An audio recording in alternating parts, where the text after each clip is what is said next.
kita hari ini. Oke, teman-teman untuk yang udah siap, udah semangat mengikuti roadshow beasiswa kita bisa tulis di kolom chat satu. Kita pengen lihat nih untuk antusiasme teman-teman dalam mengikuti hari ini. Oke, terima kasih banyak Kak Dava, ada Kak Kay, Kak Lin, terima kasih. Oke, teman-teman dilihat nih udah sangat-sangat bersedia, semangat. Oke, banyak banyak sekali yang sudah sangat-sangat tidak sabar nih mengikuti roadshow beasiswa kita hari ini.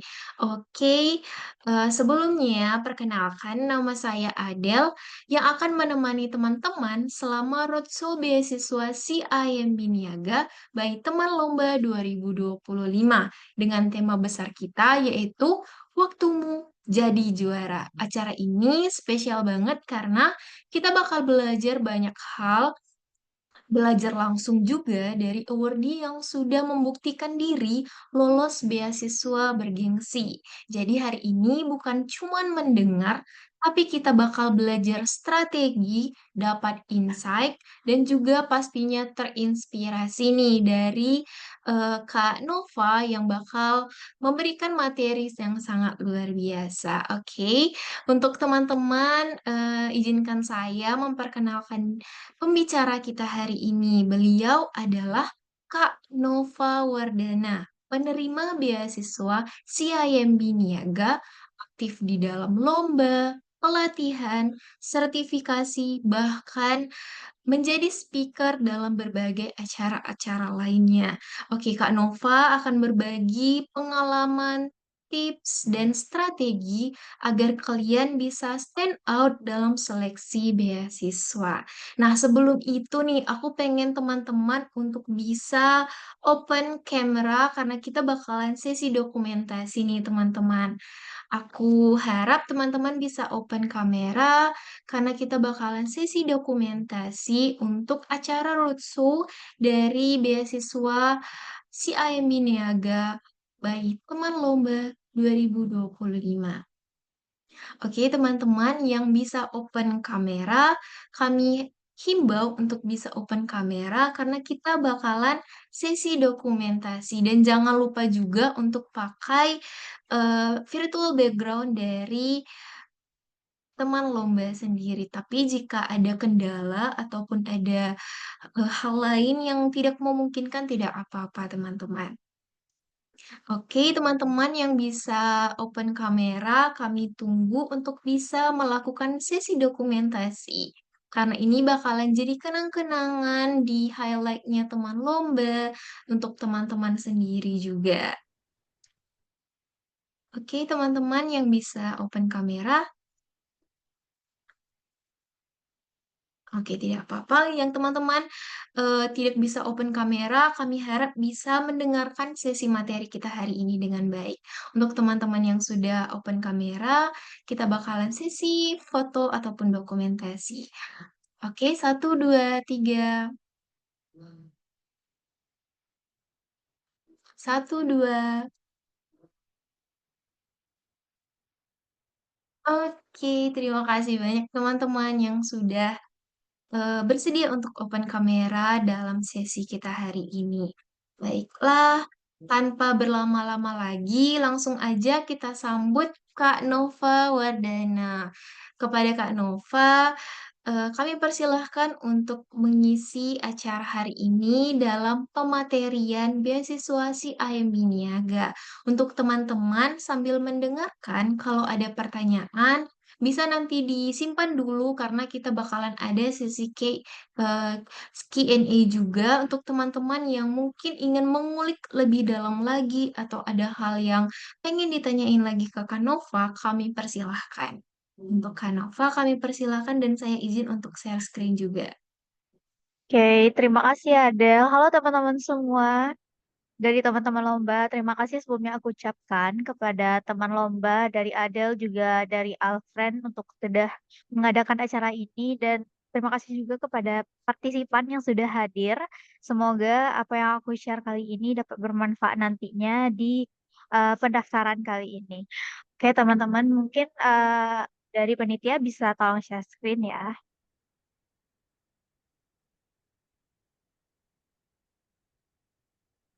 Oke. Gimana kabarnya? Aku mau mau reaction dari teman-teman dong, emot-emot aja yang dipakai di sini, emot love. Bagaimana hari-hari teman-teman di hari Jumat ini? Apakah bahagia? Dava baik. Apakah harinya suram atau bagaimana? Mungkin bisa di-reaction. Nah, itu ada love, ada ya, makasih Angelina, sorry. Oke, pada hari ini kita dikumpulkan oleh teman lomba untuk sharing session mengenai suatu beasiswa yang sedang open. Nah, aku akan bahas beasiswa ini, siapa tahu teman-teman, beasiswa ini tuh bisa jadi turning point atau game changer bagi teman-teman di dalam menjalankan dunia perkuliahan. Nah, sebelum masuk ke materi, aku mau tanya dulu beberapa. Mungkin ada yang bisa aktif, boleh ya? Kayak kalau teman-teman dengar kata beasiswa, apa sih yang kepikiran? Kalau aku jujur, kalau dengar kata beasiswa, aku dengarnya duit, uang jajan, begitu kan ya? Kalau teman-teman mikirnya apa? Kalau ada yang bisa bantu ketik-ketik deh teman-teman. Terus aku juga uang saku buat pendidikan, bener. Oke, oke, boleh next slide, Adel? Oke, yang disebutkan tadi betul, program pengembangan, uang jajan, uang kuliah, benar-benar. Oke, yang kita akan bahas kali ini yaitu beasiswa CIMB Niaga. Mungkin bisa next slide? Oke, oke, di slide 2. Oke, beasiswa CIMB Niaga. Kalau teman-teman mahasiswa, kalau kayak kuliah langsung lulus, itu hal yang biasa teman-teman. Nah, gimana jadinya beasiswa ini bisa menjadi suatu hal yang nggak biasa, baik dari segi pengalaman atau dari hal yang lainnya. Beasiswa CIMB Niaga bisa kita artikan dalam dua kelompok kata ya, ada beasiswa dan CIMB Niaga. Beasiswa apa? Betul sekali yang disebutkan oleh Dava tadi dan teman yang lainnya kayak uang jajan, uang kuliah yang bisa meningkatkan value tambahan bagi teman-teman di dalam perkuliahan. Dan di sini CIMB Niaga merupakan salah satu bank swasta terbesar di Indonesia yang dikenal sebagai pelopor inovasi digital. Nah, di sini eh, CIMB Niaga tidak hanya fokus pada perbankan, tetapi juga fokus nih terhadap pendidikan khususnya tingkat perguruan tinggi di Indonesia. Dan FYI, beasiswa CIMB Niaga ini udah hadir sejak 2006. Jadi udah hampir berapa tahun nih teman-teman, udah banyak banget. Jadi tentu alumninya juga udah banyak sekali. Nah, program beasiswa ini merupakan salah satu bagian dari CSR, Corporate Social Responsibility dari CIMB Niaga, khususnya di pilar pendidikan. Tujuannya simpel untuk beasiswa ini. Yang pertama, bikin mahasiswa Indonesia itu makin berprestasi, dukung pendidikan yang berkelanjutan, dan siap untuk menjadi generasi yang unggul di dalam era digital. Oke, mungkin bisa next slide. Oke, sekedar info teman-teman. Jadi aku akan menyampaikan materi ini dengan format informasi dan pertanyaan yang sering aku dapatkan dan akan aku jawab, tetapi jawabannya tidak akan ada di slide-nya teman-teman. Jadi teman-teman silakan simak. Siapa tahu teman-teman mau rekap ataupun mau tulis, karena dulu aku tipe orang yang menulis. Jadi kalau bisa teman-teman bisa tulis, silakan ditulis. Karena tips dari aku tidak akan ada di PPT. Oke, baik kita kita masuk yang pertama dulu ya. Kandidat seperti apa yang dicari oleh beasiswa CIMB Niaga? Apakah teman-teman itu qualified, eligible dalam beasiswa ini? Nah, itu yang kita akan bahas. Kalau dari segi kandidat yang dicari, aku bisa simpulkan ada dua kelompok, teman-teman. Ada yang sifatnya wajib dan ada sifatnya yang diutamakan. Yang wajib itu apa aja? Yang pertama, teman-teman itu harus dari mahasiswa semester 5, baik itu jenjang S1 atau D4, dari segala jurusan, dari semua univ yang ada di Indonesia. Oke, terus aku juga sering dapat pertanyaan, mungkin ada beberapa univ, kita tahu univ tuh banyak banget kan di Indonesia teman-teman. Nah aku sering dapat pertanyaan, kalau nama univ aku nggak ada di formnya ketika pendaftaran, berarti aku nggak boleh daftar ya Kak? Bukan seperti itu ya, karena univ itu banyak banget di Indonesia, jadi teman-teman itu bisa klik eh, pilihan paling bawah itu ada klik tulisan others dan teman-teman lalu klik manual nama univ teman-teman. Peluang lolosnya masih ada karena semua univ itu mempunyai peluang untuk lolos di menjadi awardee beasiswa CIMB Niaga. Yang kedua, yaitu syaratnya ya IPK terakhir, IPK dari semester 1 sampai semester 4 itu minimal 3,25. Jadi sangat sayang sekali kalau IPK teman-teman di bawah 3,25 itu belum bisa untuk mendaftar beasiswa ini. Terus pertanyaan yang didapat, mungkin ada beberapa univ swasta yang nilai semester 4-nya belum keluar hingga saat ini. Mungkin ada beberapa mata kuliahnya yang belum keluar ya. Jadi untuk, hal tersebut, teman-teman bisa tunggu sampai tanggal 20 Agustus, hampir 2 minggu lagi, masih cukup lama. Tapi nanti jika sampai tanggal H-3 close gitu, masih ada beberapa nilai mata kuliah yang nggak keluar, teman-teman bisa isi dengan IPK sementara. Jadi silakan di transkripnya dilihat IPK sementaranya apa, tetapi teman-teman harus konfirmasi ke email dari pengelola beasiswa CIMB Niaga, yaitu ada Community Relations CIMB Niaga. Yang ketiga, syarat wajib dan utama tidak sedang menerima beasiswa lain dari instansi atau pihak manapun.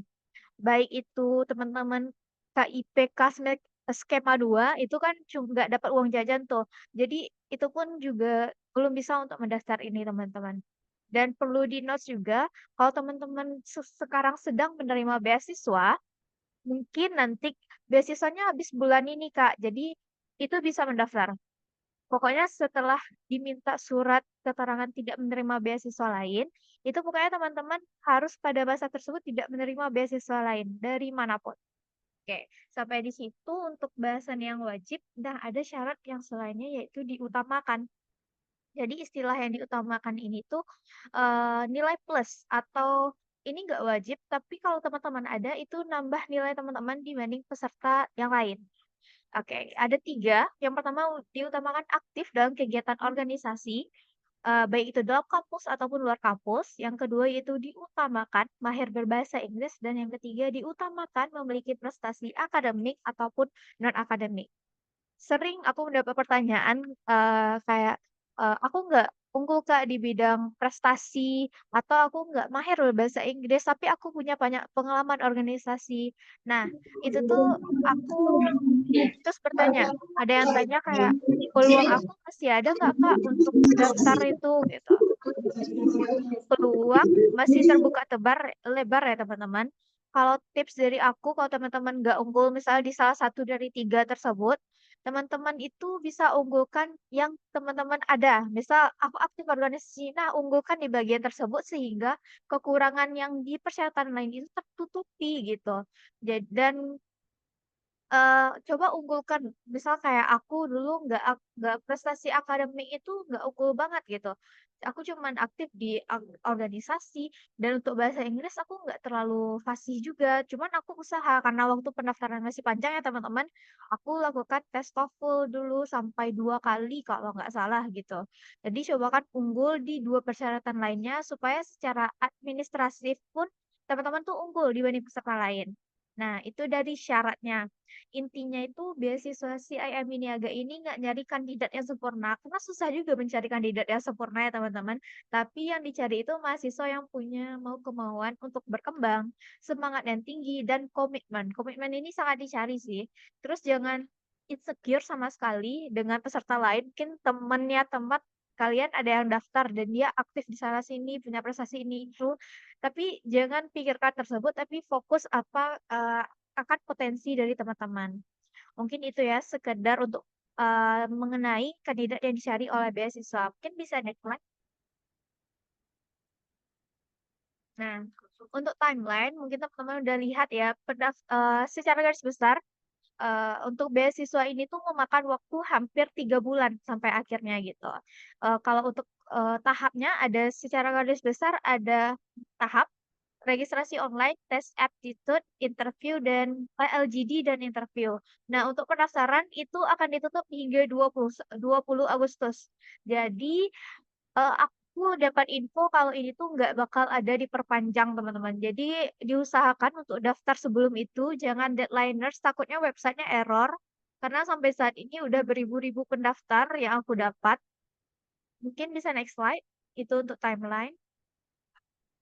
Oke, kita bahas mengenai tahap registrasi ya, teman-teman. Tahap registrasi ini tuh dari tanggal 15 Juli sampai 20 Agustus. Sisa waktu tinggal 2 minggu kira-kira. Dan perlu dicatat baik-baik ya, ada satu satu hal yang wajib dilakukan. Yang pertama yaitu mengisi form registrasi, yaitu di cimb.id/daftar beasiswa CN 2025.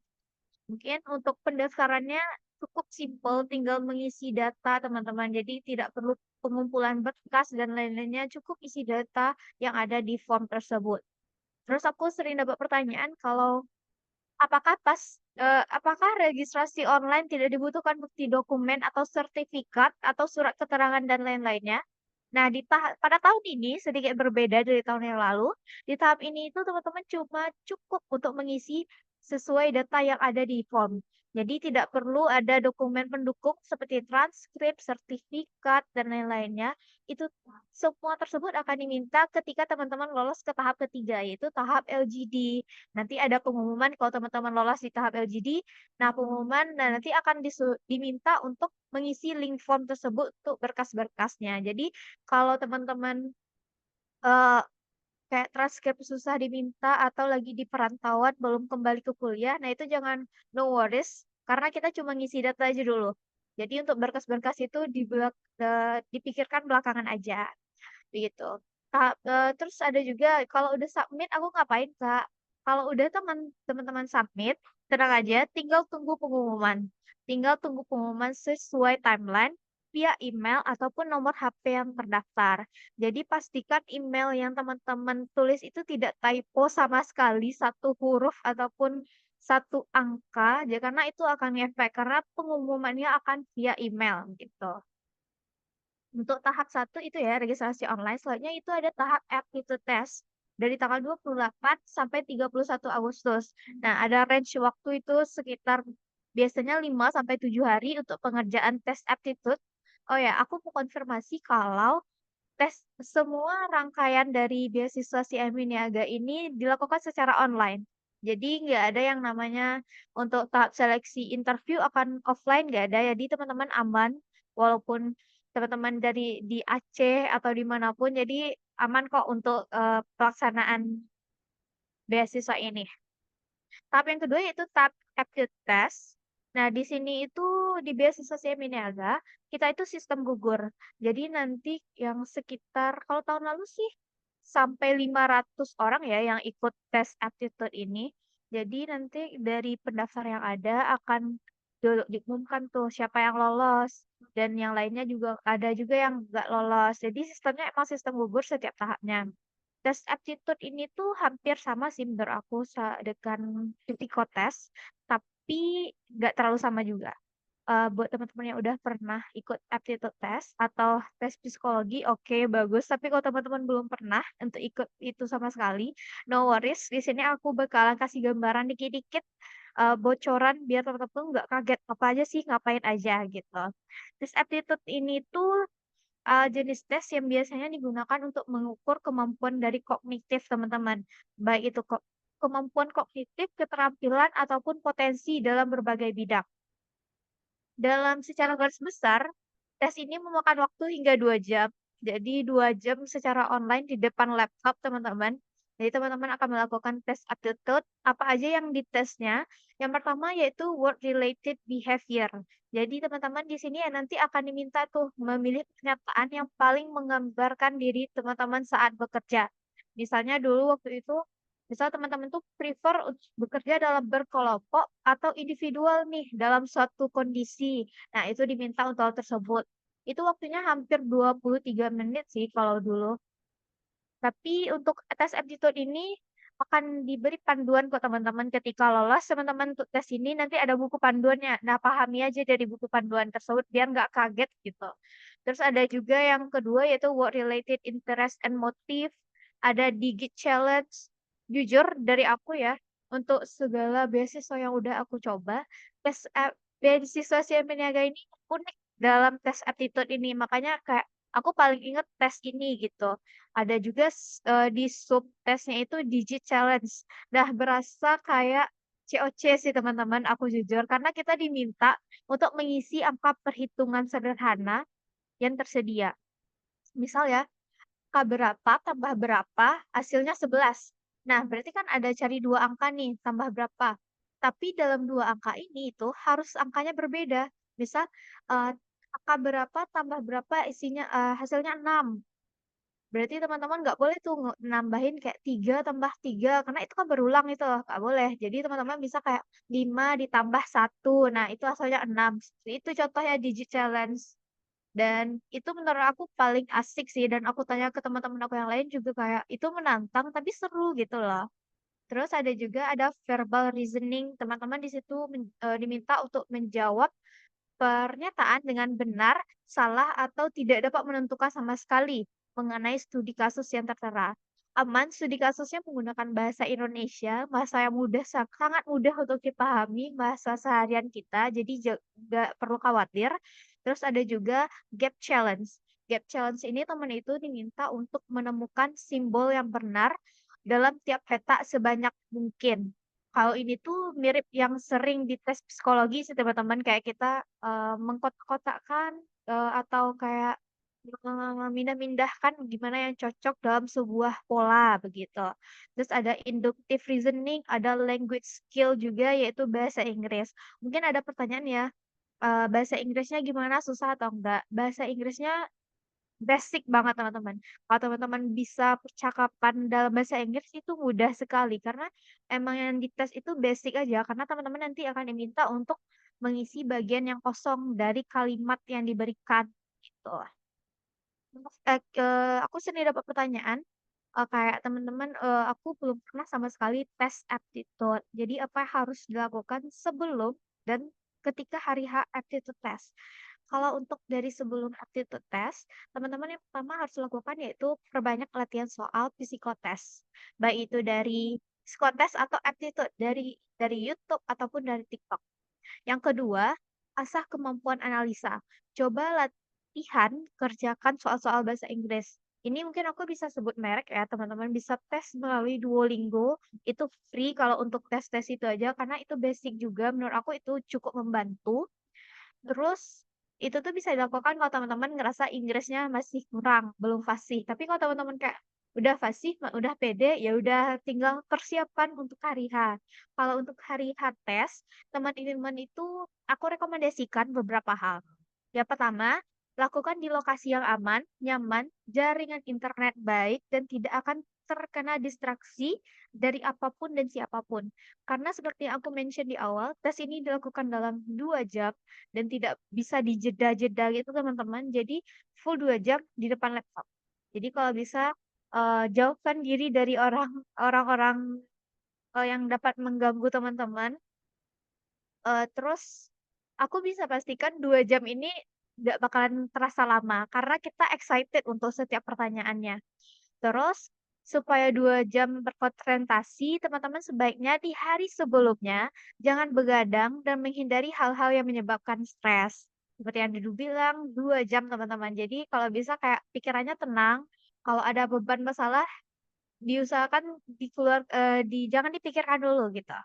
Terus jawab pertanyaan dengan jujur, jangan mengada-ngada, karena tadi ditanyakan kayak related behavior teman-teman, jangan diada-adakan. Karena kalau teman-teman bohong, polanya akan aneh gitu teman-teman, dari yang dilihat. Jadi kalau bisa jadi diri sendiri apa adanya, gitu. Mungkin itu ya untuk aptitude test. Selanjutnya itu ada tahap yang ketiga, ada leaderless group discussion. Itu sekiranya tanggal 10 sampai 20 September. Kalau teman-teman ini pengumumannya contohnya ya, nanti teman-teman akan dikasih tahu tuh rekan sesama timnya siapa aja. Nah, kalau aku dulu kepo sih sama teman-teman aku ya, siapa dia, mereka. Bahkan aku sempat muasalan sama mereka-mereka beberapa untuk bertanya kayak, "Apa sih yang kamu siapkan? Apa sih yang kamu takutkan ini gitu?" Sempat aku tanya, kalau teman-teman melakukan hal tersebut juga boleh. Oke, tahap LGD ini perlu digarisbesar. LGD sama FGD itu beda. Sangat berbeda karena di FGD ini teman-teman di LGD ini teman-teman akan dibentuk dalam sebuah tim, biasanya 8 sampai 10 orang dan akan diberi study case dan kelompok itu menyelesaikan study case tersebut, cari solusinya tanpa ada leader. Jadi kalau aku bisa bilang sama kayak kita di perkuliahan sih. Kalau ditentukan kelompok kan biasanya nggak ada ya siapa yang ketuanya langsung ditunjuk gitu.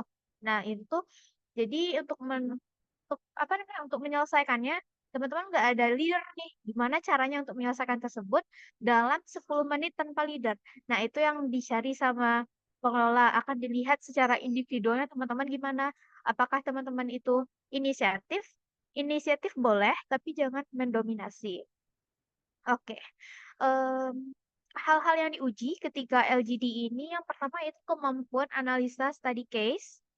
Ya, study case yang diberi itu biasanya akan berlingkup perbankan nggak teman-teman. Tapi kalau di tahun aku, bukan di tahun aku ya, di aku yang dulu itu tentang SDM gitu. Kayak dulu job hopping itu orang yang suka berpindah-pindah kerja, pindah-pindah posisi itu dari teman-teman itu gimana cara penyelesaiannya, apa analisanya. Nah, itu kalau di tahun aku dulu yang aku rasakan di LGD study case-nya. Terus yang dilihat juga problem solving, teamwork, tentu teamwork ya, 8 orang menyelesaikan satu masalah dalam 10 menit itu gimana caranya? Nah, itu dilihat teamworknya gimana dan leadership-nya. Kalau tips and trick dalam LGD ini, mungkin aku kasih beberapa aja ya. Yang pertama tadi aku udah mention, boleh inisiatif tapi jangan dominan. Karena tema kita yang aku mention di awal ada leadership nih dan teamwork. Jadi itu ditekankan teman-teman, jangan dominan. Terus yang kedua, baca visi-visi dari CIMB Niaga dan kalau ada bisa dikorelasikan nanti dalam penyelesaian study case-nya, nah itu sangat amat menjadi poin plus. Terus cari tahu juga tentang berita terupdate di CIMB Niaga sebagai lembaga perbankan. Yang tips selanjutnya itu tadi inisiatif, tapi jangan membuat orang lain itu tidak memiliki kesempatan. Biasanya kan orang, aku mau menyampaikan pendapat, tapi jangan 5 menitnya teman-teman makan gitu loh. Karena kita berdelapan orang, hanya waktu 10 sampai 15 menit, jangan sampai setengahnya untuk teman-teman. Jadi, manajemen waktu yang baik juga diuji dalam leaderless group discussion ini. Nah, begitu untuk tahap 3. Kita lanjut ke tahap selanjutnya yaitu tahap interview. Tahap paling akhir yang kalau secara timeline itu tanggal 1 sampai 15 Oktober dilakukan secara online, akan dikirim linknya berupa kalau sekarang di CIMB itu jarang menggunakan Zoom, biasanya menggunakan Office, Microsoft Office gitu. Oke, kalau mendengar kata interview mungkin beberapa orang ada yang excited atau ada yang deg-degan. Kalau teman-teman yang tim yang mana? Excited atau deg-degan? Kalau aku jujur dulu karena udah sering ya mengikuti interview beasiswa, aku tipe yang excited aja. Jadi deg-degan tuh kayak, oh ya udah, aku udah prepare, jadi aku nggak perlu apa lagi yang perlu deg-degan gitu. Kalau teman-teman tim yang tersebut, boleh. Kalau deg-degan, cari solusinya gimana. Nah, nanti aku cari, kasih tahu ya, Kay, apa aja solusi supaya gak deg-degan lagi gitu.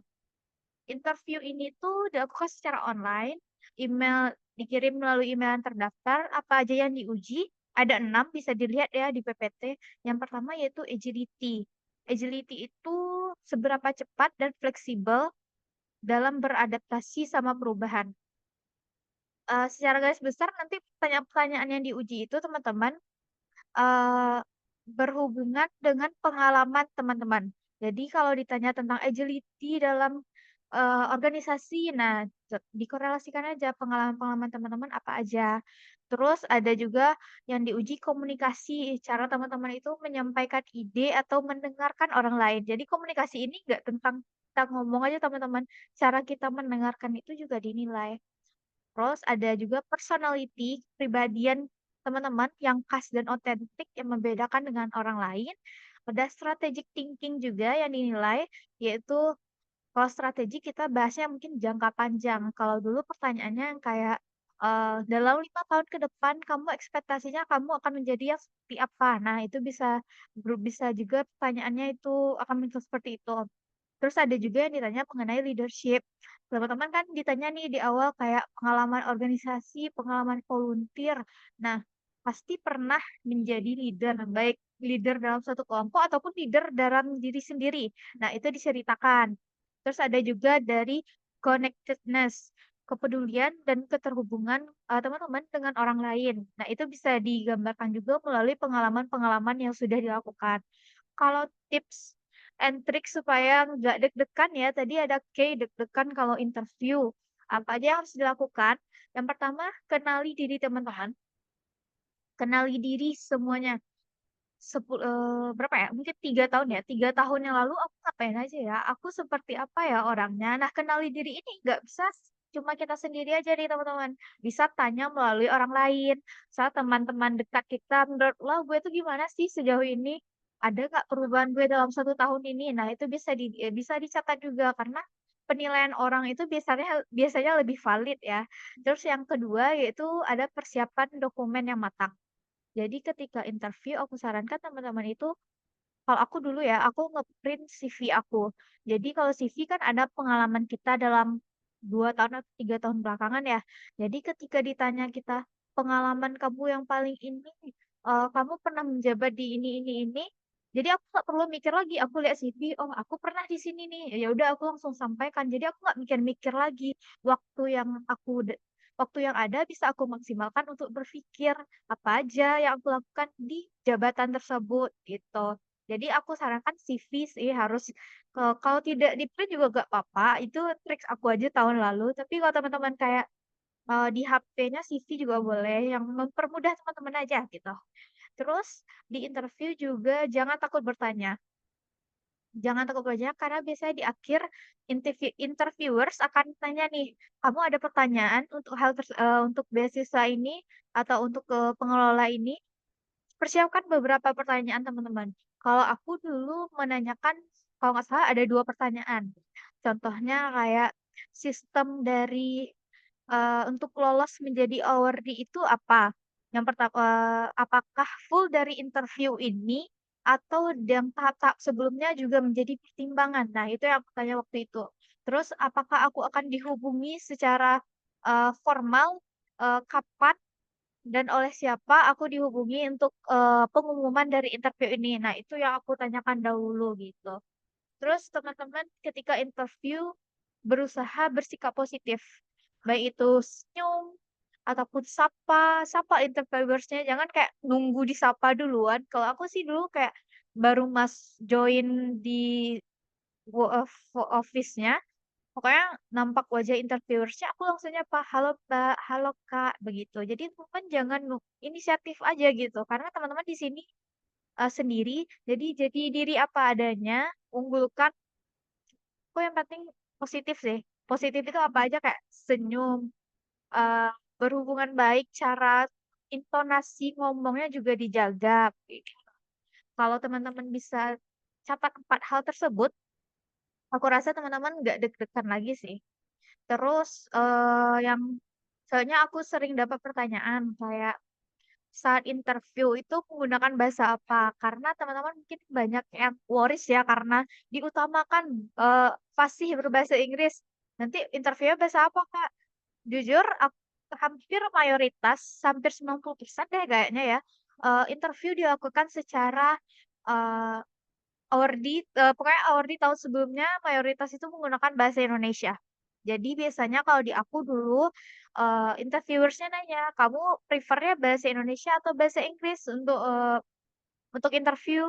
Kalau aku jawabnya waktu itu menggunakan bahasa Indonesia aja. Tapi teman-teman kalau bisa kasih alasannya, karena kenapa pakai bahasa Indonesia. Misal, eee, kalau bahasa Inggris takutnya makna pesan yang ingin aku sampaikan tidak tersampaikan dengan baik, jadi aku berusaha dan ambil kesempatan untuk menggunakan bahasa Indonesia aja. Mungkin kasih alasan yang lain juga boleh gitu. Tapi kalau mau pakai bahasa Inggris itu lebih baik juga. Atau di-mix-mix juga boleh, karena kebanyakan juga kemarin itu mix sih, kayak kalau mau ngomong bahasa Inggris silakan, bahasa Indonesia silakan, nggak ada larangan gitu. Mungkin bisa next, Kak. Oke, yang dicari tadi itu yang oke, di beasiswa ini teman-teman pasti mencari benefitnya kan, udah dibaca-baca nih, "Oh ini benefitnya ya, oh aku tertarik deh." Kalau di beasiswa Siaminiaga ada 2 golongan, benefit, ada baik secara finansial ataupun non finansial. Yang pertama secara finansial teman-teman biaya kuliah gratis hingga lulus. Itu dari semester 5 sampai semester 8. Jadi 4 semester teman-teman akan dibiayai biaya kuliahnya. Terus akan mendapatkan laptop. Kalau aku jujur laptop yang aku gunakan sekarang itu dari beasiswa, dan laptop ini itu sangat amat bisa digunakan untuk semua bidang. Jadi kalau teman-teman ada jurusan IT, ini bisa banget gunain laptop ini. Jadi no worries gitu, kalau jurusan graphic design ini juga bisa laptopnya digunakan. Jadi sangat amat membantu. Terus ada juga biaya penyusunan skripsi. Mungkin ini kebanyakan kayak teman-teman saintek ya, kayak biasanya kalau skripsi butuh uang untuk, penelitian, nah itu bisa di-cover oleh beasiswa ini. Terus ada juga, benefit non finansial, yang pertama yaitu ada acara financial literacy training. Nah, biasanya ini dilakukan 2 kali secara offline, baik dari transportasi, akomodasi, teman-teman akan di-cover semuanya oleh beasiswa CMI Niaga. Baik itu jujur aku tahun lalu, di tahun aku satu-satunya dari Pulau Sumatera, teman-teman. Jadi, aku satu-satunya Pulau Sumatera dan aku juga cukup jauh gitu dari, tempat dilakukannya financial literacy training ini. Tapi, aku nggak ada sedikit pun keluar duit. Baik aku dari keluar rumah menuju bandara itu di-cover. Baik pesawat, nanti dari bandara ke tempat hotel, aku di-cover semuanya. Jadi aku kayak nggak ada duit sama sekali untuk keluar untuk acara ini. Nah, acara ini kalau di tahun aku itu dilakukan 2 kali, yang pertama ketika inaugurasi telah selesai, yang kedua yaitu baru kemarin kita kalau follow IG aku bisa lihat ya, beberapa hari kami melakukan financial literasi ini secara offline di Bogor gitu, di Gunung Gelis di learning center-nya CIMB Niaga. Terus yang kedua, teman-teman itu akan berkesempatan ikut volunteering bersama CSR ke daerah 3T. Karena kita tahu ya, beasiswa ini itu merupakan program dari CSR-nya CIMB Niaga. Terus, aku juga punya kesempatan, cuman agak lama sedikit ya teman-teman, kalau di tahun aku akan ikut volunteering ini di tahun 2027. Nah itu kalau tahun sekarang, itu award di tahun 2022 akan pergi ke daerah Pang. Jadi untuk volunteering-nya sekitar 3 sampai 4 hari gitu. Nah semua itu juga di-cover oleh beasiswa ini. Terus ada manfaat yang ketiga, tergabung dalam alumni network dari beasiswa CIMB Niaga. Kalau teman-teman lihat, mungkin di situ bisa dilihat ya siapa pemain COC, ada Ko Edward, ada Ci Olive, dan ada di sebelah Kak Maudi Ayunda itu ada presiden dari alumni beasiswa CIMB Niaga. Kalau network ini jujur relasi, aku sangat menerima relasi di sini teman-teman. Banyak sekali relasi yang aku dapatkan di beasiswa ini. Bahkan Ko Edward itu aku baru kenalan kemarin sama Ko Edward. Kami mau talan juga, dapat insight-insight besar juga dari para alumni-alumni. Terus yang keempat, terakhir itu ada peluang berkarir di CIMB Niaga, baik dari magang ataupun sampai menjadi pegawai atau employees. Jadi kita tahu ya kalau program pemerintah ada sih program magang, cuman kuotanya dikit banget. Nah, kalau teman-teman jadi beasiswa, peluang untuk magang itu sangat terbuka lebar, teman-teman. Jadi bisa jadi kantornya biasanya kantor pusat teman-teman akan ditaruh gitu.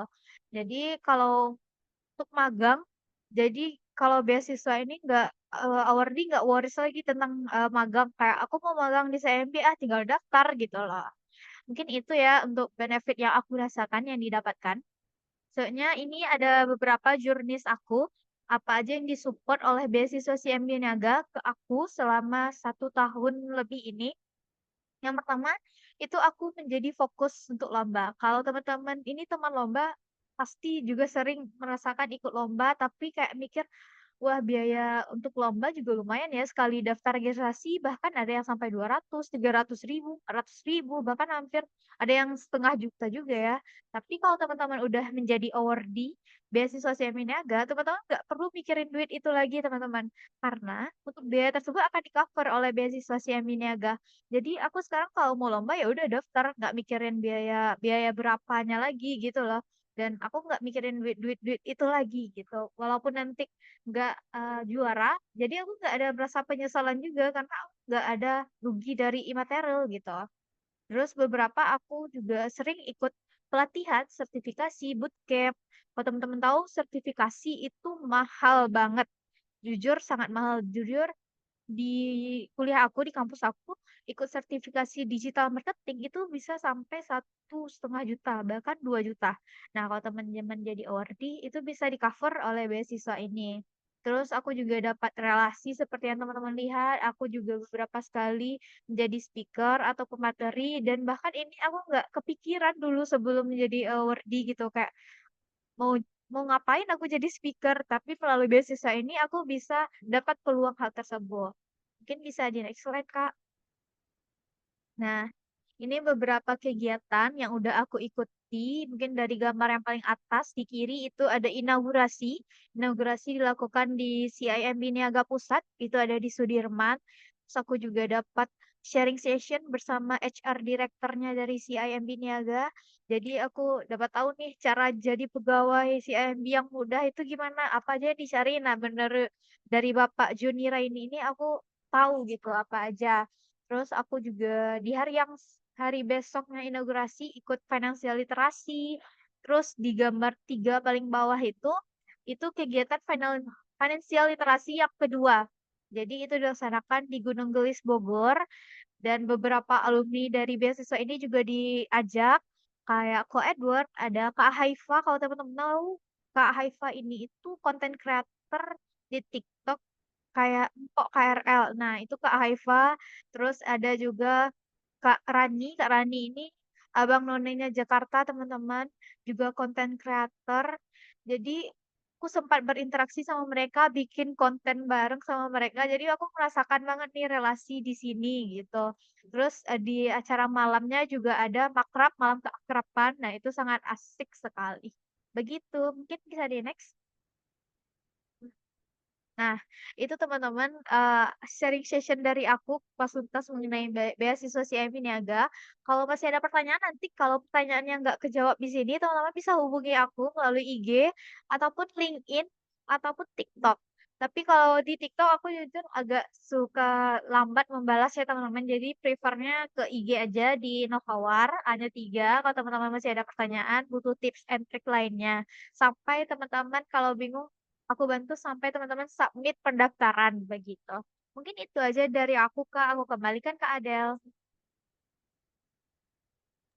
Oke, baik. Terima kasih banyak Kak Nova untuk sesi materinya yang sangat luar biasa. Aku yakin nih teman-teman semua pada kagum dan pada banyak dapat insight luar biasa dari Kak Nova sendiri. Oke, sekarang mungkin teman-teman dari tadi ada yang mau bertanya, ada yang kurang jelas, atau ada hal spesifik atau hal yang tidak berkaitan pun dengan, si ayam Niaga ini tidak apa-apa, kami buka sesi Q&A untuk teman-teman yang sekiranya mau bertanya bisa raise hand dulu, kita ambil 3 pertanyaan untuk sesi Q&A hari ini. Untuk teman-teman yang ingin bertanya atau ada yang mau ditanyakan bisa di-raise hand dulu, kami persilahkan untuk 3 pertanyaan pertama teman-teman.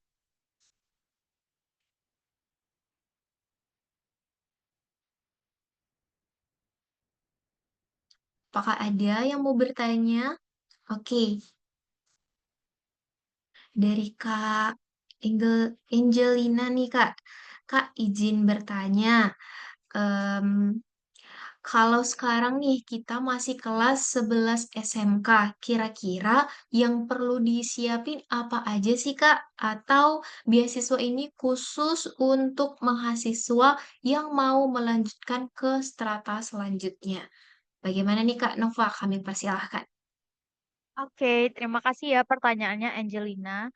Kalau Angelina sekarang masih 11 SMK, masih cukup panjang ya untuk menjadi mahasiswa nantinya di semester 5 untuk bisa mendaftar beasiswa ini. Aku rekomendasikan Angelina untuk lanjut di D, D4 ataupun S1 nantinya. Baik itu semua jurusan ataupun di univ manapun. Angelina itu terserah Angelina yang penting berada di strata D4 atau S1. Apa aja yang harus dipersiapkan? Angelina harus fokus kepada 3 syarat utama tadi. Eh, yang diutamakan selain yang wajib. Pokoknya Angelina dari semester 1 sampai semester 5 nanti jaga aja IPK-nya nggak tinggi-tinggi kok, minimal 3,25 aja, itu udah aman. Walaupun nanti di perjalanan kayak fluktuatif ya IPK semesternya kayak kadang naik kadang turun, tapi yang dilihat itu emang IPK akhir aja dari semester 1 sampai semester 4 itu dijaga IPK-nya.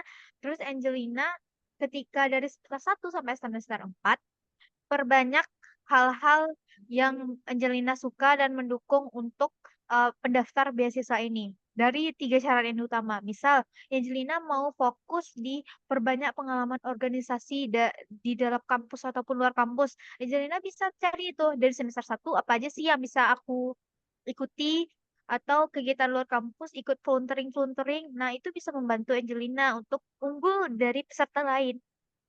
Terus aku sarankan juga ikut dari tes TOEFL. Aku nggak di persyaratannya itu nggak wajib untuk melakukan tes TOEFL, tapi ini bisa jadi poin plus dari calon-calon pendaftar lainnya. Tes TOEFL ini itu bertahap teman-teman. Jadi kalau mau tes TOEFL, aku rasa dari sekarang wajib belajar nih apa aja basic skill yang diuji dalam tes TOEFL. Atau kalau nggak mau tes TOEFL, yang penting teman-teman punya kemampuan skill speaking yang cukup baik untuk nantinya bisa diperlihatkan pada interviewers. Terus Angelina kalau nanti kuliah, aku sarankan juga perbanyak prestasi. Nggak harus menang kalau lomba itu teman-teman. Yang penting teman-teman mencoba dapat sertifikat, baik itu menjadi peserta ataupun finalis ataupun bahkan juara itu bisa menjadi poin plus. Nah itu Angelina. Jadi fokus pada hal-hal tersebut dan kalau mau mau daftar beasiswa ini tentu harus berada di strata D4 atau S1. Jadi kalau masalah univnya, kami nggak mandang univ kalau di beasiswa CMI Niaga. Jadi bisa didaftarkan. Mungkin begitu Angelina. Oke, baik. Terima kasih Kak Nova untuk penjelasannya yang sangat luar biasa, Angelina juga. Terima kasih Kak atas penjelasannya. Oke, kita lanjut nih Kak untuk pertanyaan selanjutnya. Dari Kak Rotama, maaf, Kak Rotama, untuk saat ini aku udah pernah tes TOEFL yang nggak resmi dari bimbel gitu dan skornya di sekitaran 400-an gitu Kak. Itu udah aman atau mesti ditingkatkan lagi Kak? Bagaimana nih Kak? Oke, Rotama. Keren-keren udah coba tes TOEFL. Mungkin ini udah percobaan juga beberapa kali atau 2 kali atau 3 kali. Untuk standar skor itu nggak ada sama sekali. Tergantung coba teman-teman lihat di skor jurusan. Biasanya untuk wisuda kan ada skornya tuh. Kalau kayak aku di jurusan manajemen itu minimal skor 420 atau 440 gitu. Jadi untuk standar tersebut udah aman dengan teman-teman udah ikut tes TOEFL, ada sertifikat, itu sebenarnya udah menambah nilai teman-teman. Jadi nggak skor itu nggak terlalu penting diperlihatkan. Yang penting teman-teman itu ada usaha. Seperti yang aku bilang di awal, kita tuh nggak cari yang sempurna. Yang penting ada kemauan dan konsisten. Nah, kalau teman-teman udah pernah tes TOEFL, ada sertifikatnya, aku rasa itu udah menggambarkan dari calon awardees beasiswa ini. Jadi kalau 469 itu masih aman. Kalau mau coba lagi lebih baik. Tapi menurut aku ini udah aman kok. Jadi nggak harus kayak 500 atau 600 itu nggak terlalu diperhatikan kok teman-teman. Yang penting ada kemauan tadi itu dari aku. Begitu Oke, Adele. baik, Kak. Di sini nih kita punya banyak sekali pertanyaan karena udah pada excited semua nih pengen bertanya sama Kak Nova. Mungkin kita bakalan jawab satu persatu, tapi mungkin Kak Nova bisa jawab secara langsung, secara singkat saja, karena di sini banyak sekali pertanyaan yang sudah ditanyakan ingin berdiskusi dengan Kak Nova di awal nih tentang apakah kegiatan volunteer Kakak bersamaan dengan jadwal kuliah Kakak. Oke. Kegiatan volun bentar. Ini pertanyaan dari Alvarez ya? Iya, betul sekali, Kak. Oke. Kegiatan benefit yang didapatkan, kegiatan pelatihan atau volunteer sejauh ini kegiatan pelatihan dan inaugurasi Oke, dari yang pertama dulu ya, inaugurasi dan pelatihan yang pertama kali dilakukan di Oktober lalu itu berdempet dengan kegiatan perkuliahan aku. Tapi di sini beasiswa Siamin Niaga memberikan surat izin yang akan bisa diberikan kepada pihak kampus teman-teman. Tapi tidak akan mengganggu sebanyak itu. Biasanya itu hanya mengganggu cuma 1 hari. Tapi 1 hari ini tuh juga nggak full gitu loh teman-teman. Untuk aku tahun lalu itu setengah hari aku di hari Jumat itu aku pergi ke Jakarta. Jadi perkuliahan di jadwal tersebut aku dikasih surat izin nih sama beasiswa dan suratnya resmi gitu ditandatangani oleh petinggi dari beasiswa ini. Jadi administrasinya kuat dan tentu nanti dari prodi atau jurusan pihak kampus teman-teman akan mengizinkan hal ini. Tapi untuk financial literasi selanjutnya itu nggak mengganggu sama sekali. Kegiatan kemarin dilakukan ketika masa liburan.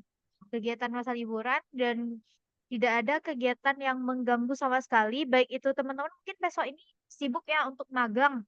Tapi sebagian besar teman-teman aku itu kayak magangnya juga kami dilakukannya di weekend gitu teman-teman. Jadi kayak gak mengganggu sama sekali kegiatan rutinitas yang wajib dari teman-teman. Jadi no worries untuk kegiatan tersebut. Kalau untuk kegiatan volunteers di mendatang, itu bisa dikategorikan teman-teman udah tamat kuliah, baru ikut kegiatan volunteer. Jadi kayak aku kan lakukan kegiatan volunteernya di daerah 3T itu di tahun 2027. Otomatis aku udah nggak status mahasiswa lagi. Jadi itu tuh aku rasa tidak akan mengganggu aku di kemudian hari dan biasanya dilakukan juga di weekend. Begitu. Itu sih dari Alvarez ya. Oke, baik. Terima kasih Kak Nova untuk penjelasannya. Oke, kita lanjut untuk teman-teman. Aku mau kasih arah-arahan nih buat teman-teman. Kalau mau bertanya, kita raise hand dan kita bakal utamain yang open mic ya teman-teman. Di sini kita bakalan lanjut ke pertanyaan Kak Siva. Untuk Kak Siva, kami persilahkan untuk open mic dan Oke, memberikan pertanyaan. halo Kak Nova. Sebelumnya mohon maaf ya Kak, aku izin off cam karena lagi jelek jaringannya. Aku pingin nanya Kak, tadi kan Kakak sempat mention terkait sertifikasi TOEFL gitu ya Kak. Sebenarnya boleh nggak sih Kak kayak kita tuh masukin skor, tapi sertifikasinya itu adalah sertifikasi yang kita dapatkan dari kampus. Jadi kan biasanya kalau kampus itu kan ada tes gitu ya Kak, biasanya buat maba. Nah itu sebenarnya bisa nggak Kak pakai sertifikasi itu? Lalu aku juga mau make sure Kak terkait lomba, kita bisa nggak sih Kak sebenarnya masukin kayak apa ya, sebenarnya bukan juara tapi kayak misalnya kita jadi finalis atau semifinalis itu bisa kita masukin juga ke G-formnya atau enggak? Mungkin sekian dari aku, makasih Kak. Oke, terima kasih pertanyaan Syifa. Aku bantu jawab langsung ya. Tadi mengenai sertifikasi bahasa Inggris, tes TOEFL dari kampus, apakah itu diperbolehkan? Boleh, teman-teman. Tahun lalu aku juga begitu. Aku tesnya di lembaga lain secara online. Cuman aku ambil sertifikatnya yang sertifikat dari kampus. Karena sertifikat kampus itu juga lembaga resmi. Jadi otomatis bisa digunakan ya sertifikasi bahasa Inggris dari lembaga kampus. Mungkin dulu awal maba-maba pernah dites ya gitu, tes TOEFL-nya. Nah, itu bisa digunakan. Selama sertifikatnya ada, teman-teman sudah mengikutinya, nah itu tentu bisa digunakan. Kalau untuk sertifikasi yang ditanyakan oleh Syifa, sertifikat lomba, apakah lomba itu kita harus juara atau gimana? Kalau aku dulu karena sebelum menerima beasiswa ini, aku juga sering ikut lomba. Cuman aku mentok-mentok di finalis, teman-teman. Jadi aku dulu mencantumkan sertifikat finalis dan sertifikat peserta daripada kosong gitu kan dan formnya. Lebih baik teman-teman cantumkan juga hal tersebut. Nah, seperti yang aku bilang juga kayak ini tuh apapun usaha teman-teman itu pun itu dihargai. Sekecil apapun udah mendaftar, udah menjadi peserta, nah itu tuh bisa menjadi poin plus gitu. Jadi nggak harus juara untuk prestasi itu teman-teman. Untuk finalis itu juga udah oke, peserta juga oke untuk dicantumkan. Begitu Syifa. Oke, baik Kak Nova, terima kasih banyak. Oke. Oke, kita lanjut ke Kak Rotama Angelina. Kami persilakan untuk bertanya, Kak. Halo Kak, apakah suara aku udah kedengaran? Bentar. Sudah. Oke, jadi aku ada beberapa pertanyaan Kak.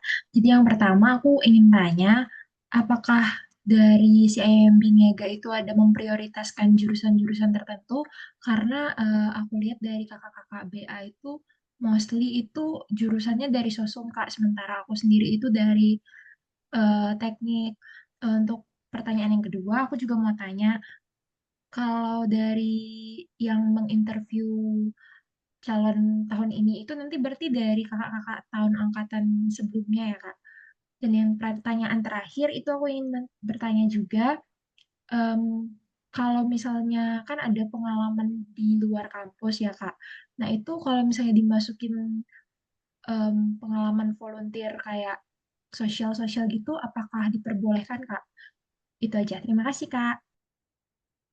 Oke, Rotama, terima kasih ya Angelina atas pertanyaannya. Untuk pertanyaan yang pertama itu apakah ada prioritas jurusan? Seperti di persyaratan juga tidak ada prioritas jurusan sama sekali. Dan aku bisa simpulkan setiap tahun itu jurusannya sangat beragam. Di tahun aku juga beragam. Bahkan dari jurusan sastra sastra Inggris ada. Di tahun lalu sebelumnya itu ada sastra Jerman. Untuk saintik juga ada. Kayak teman aku psikologi juga ada. Teknik industri juga ada. Beberapa teman aku teman-teman teknik industri, teknik sipil, terus tidak hanya lingkup FEB kok teman-teman. Jadi semua jurusan punya kesempatan untuk mendaftar. Baik itu kemarin juga ada kayak jurusan Kesmas, itu masih berpeluang untuk daftar dan menjadi awardee. Terus untuk pertanyaan yang kedua, yang jadi interviewersnya ketika interview nanti siapa? Yang akan jadi interviewers ketika interview itu bukan award di tahun sebelumnya teman-teman. Karena kami tugasnya emang untuk membantu teman-teman aja untuk ketika pendaftaran. Yang nge-interview itu nanti biasanya akan berhubungan dengan biasanya ada 2 atau 3 interviewers. Itu yang pertama mungkin ada petinggi dari petinggi di CIMB Niaga.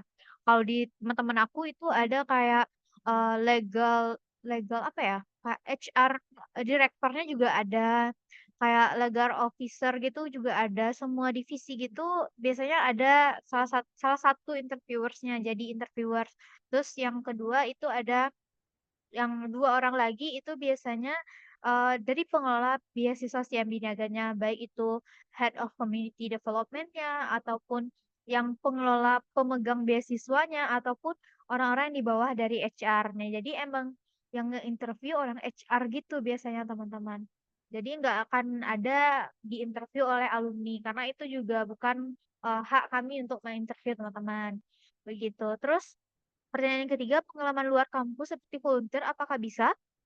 Bisa, karena di persyaratan juga diutamakan yang memiliki pengalaman dalam kampus ataupun luar kampus. Luar kampus ini baik bisa berupa komunitas, organisasi, ataupun volunteer yang sifatnya emang beberapa bulan aja ya. Jadi itu bisa dicantumkan.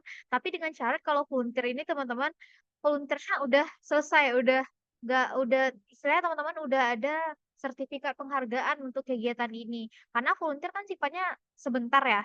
Kalau organisasi kan biasanya sampai setahun, bahkan ada yang sampai 2 tahun. Nah, itu bisa dibuktikan dengan surat keterangan aktif nantinya. Tapi kalau volunteers direkomendasikan, aku nggak bilang ini wajib, tapi direkomendasikan volunteers yang udah berjalan dan udah selesai masa volunteersnya. Nah, begitu Angelina.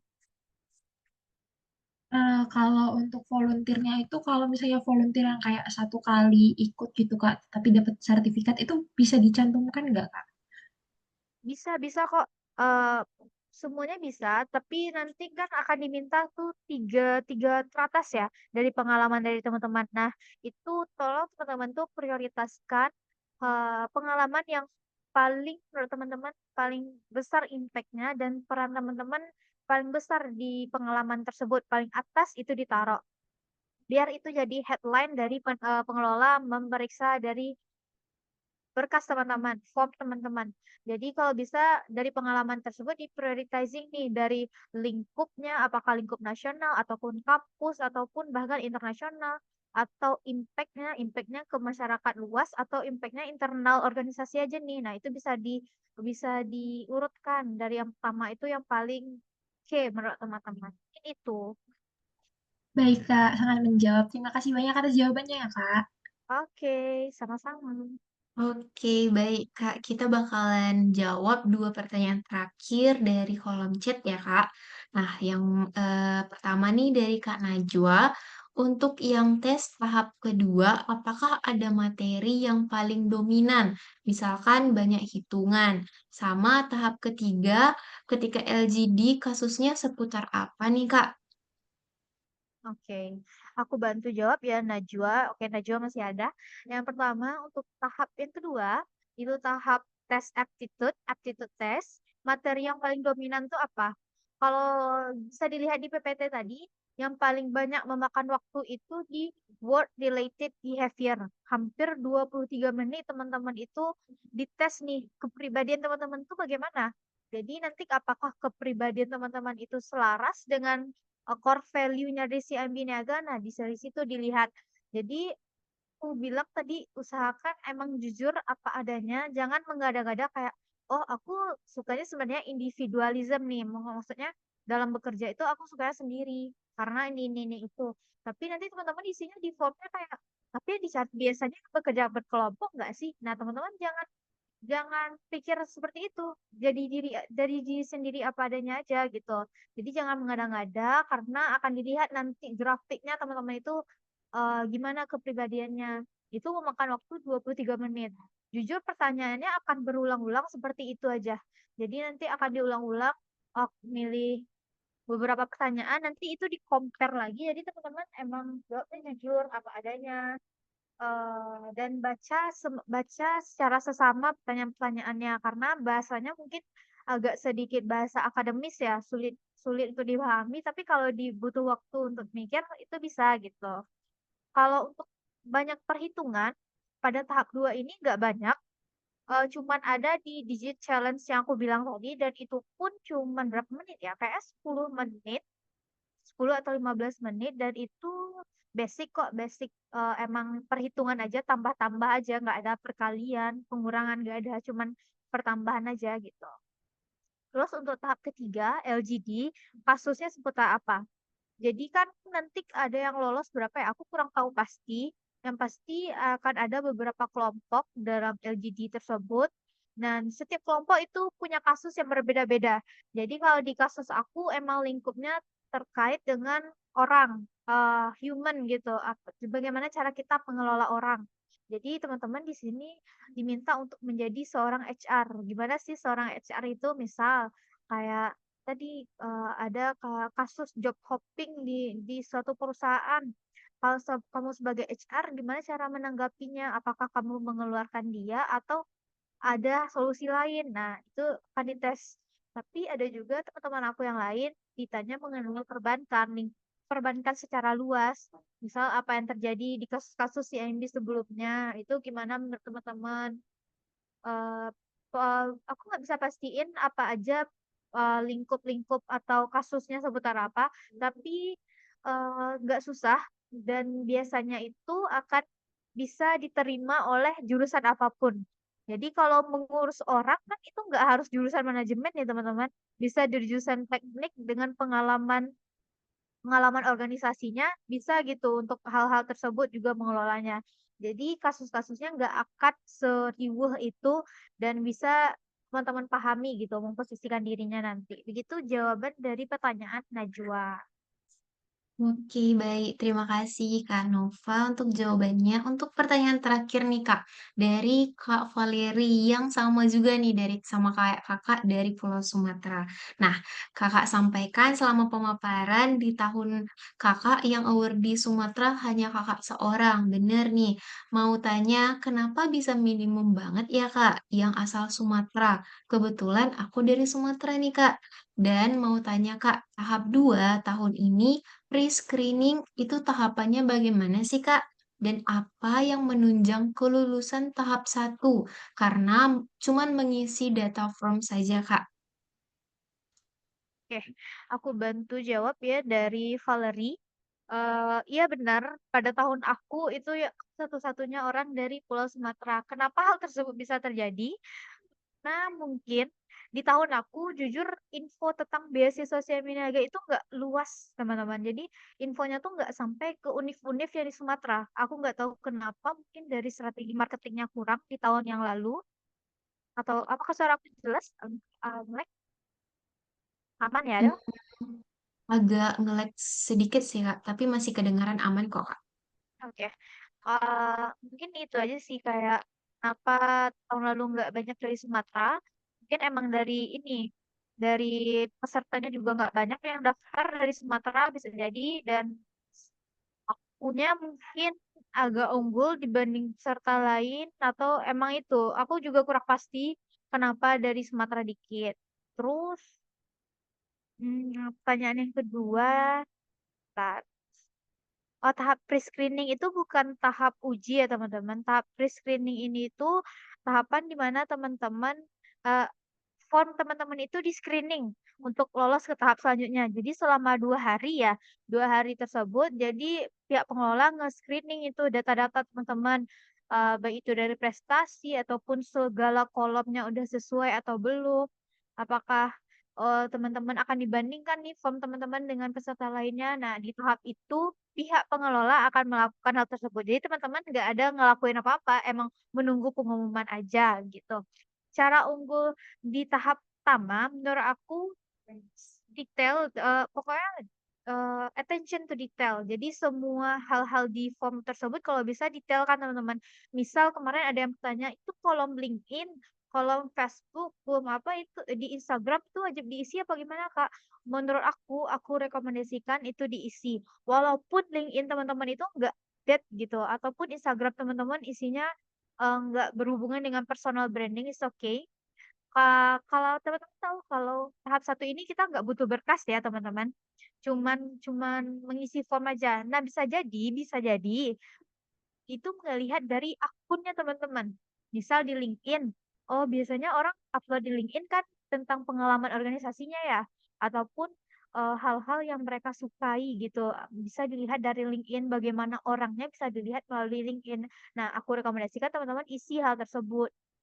Masih banyak waktu sampai 20 Agustus, teman-teman bisa maksimalkan hal-hal tersebut, baik itu juga melalui Instagram. Kalau teman-teman Instagramnya masih kayak foto profilnya kosong, atau nggak ada isi sama sekali, nah mungkin bisa dimulai personal brandingnya dari sekarang.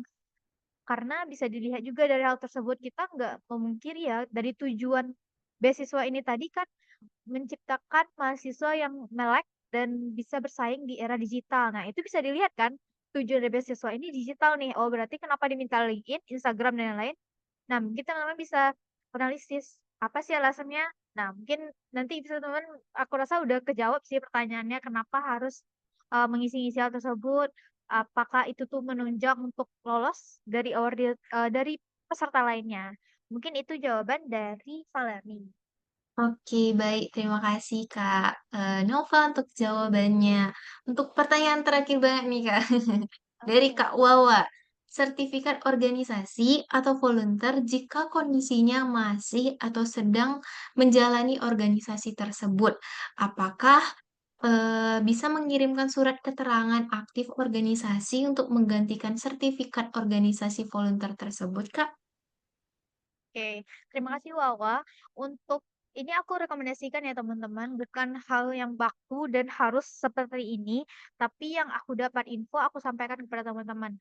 Untuk pengalaman organisasi itu boleh menggunakan surat keterangan aktif dari organisasinya karena kita tahu organisasi ini masa masa kepengurusannya cukup panjang, bahkan ada 1 tahun, bahkan sampai 2 tahun. Nah, itu bisa dibuktikan nanti dengan surat keterangan aktif dari organisasinya yang tentu ada tanda tangan dari pembimbing mungkin ya, pembimbing dari organisasinya dan kuat secara administratif. Kalau untuk volunteering, seperti pertanyaan dari Kay kalau nggak salah atau Angelina tadi, itu aku rekomendasikan volunteers yang sudah melaksanakan tugasnya, sudah selesai akan proyeknya dan dibuktikan dengan sertifikat. Karena volunteer kan biasanya maksimal 2 bulan atau 3 bulan aja ya. Nah, kalau bisa teman-teman bisa mencantumkan volunteer yang udah selesai. Karena apa? Karena berarti karena dengan masa yang singkat otomatis, pengabdian teman-teman di volunteers itu telah selesai dan bisa dilihat hasil kinerja teman-teman di volunteer tersebut. Nah, dapat dilihat melalui sertifikat, begitu pertanyaannya jawabannya dari Wawa. Oke, baik. Terima kasih untuk teman-teman semua yang sudah bertanya, teman-teman semua yang udah aktif, udah antusiasme tinggi dalam mengikuti roadshow beasiswa CIMB Niaga oleh pemaparan dari Kak Nova Wardana.